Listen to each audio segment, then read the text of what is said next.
হলো সিগারেটের এক প্রান্তে থাকে তামাক আর অন্য প্রান্তে থাকে এক বোকা। একটা ছেলে কখনো ইচ্ছা করে বোকা হয় না। কারো কাছে সিগারেট কেবল বিলাসিতা, আবার কারো কাটায় আকাশ সমান দুশ্চিন্তা। আজকে বলবো দুশ্চিন্তার ভাঁজ কাটানো সেই বোকা ছেলেটাকে নিয়ে। বাস্তবতার চিন্তায় গ্রাস করলে মেধাবী ছেলেটাও এক সময় মেধা শূন্য হয়ে যায়। জীবন যখন প্রশ্ন করে ভবিষ্যতে কি করবি, তখন শক্তিশালী ছেলেটাও লড়াই করতে ভুলে যায়। নবম দশমের স্বপ্ন আমাদের আকাশ চুম্বি, কেউ হবে ডাক্তার, কেউ চাকরিজীবী, আবার কেউ হবে ইঞ্জিনিয়ার।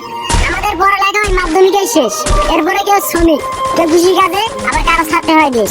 লোক সমাজে বলা হয় পড়াশোনা ব্যতীত সাফল্য সম্ভব নয়। হ্যাঁ, আমরাও করতে চাই, তবে আমাদের বেলায় কেন সম্ভব নয়। এজন্যই সিগারেট জ্বালিয়ে দুশ্চিন্তার ভাঁজ কাটাই। কারণ আমাদের বাবাদের টাকা থাকে না, আমরা মধ্যবিত্ত ঘরের সন্তান। আমাদের জীবন সুন্দর করার আগে প্রয়োজন পড়ে ইনকাম।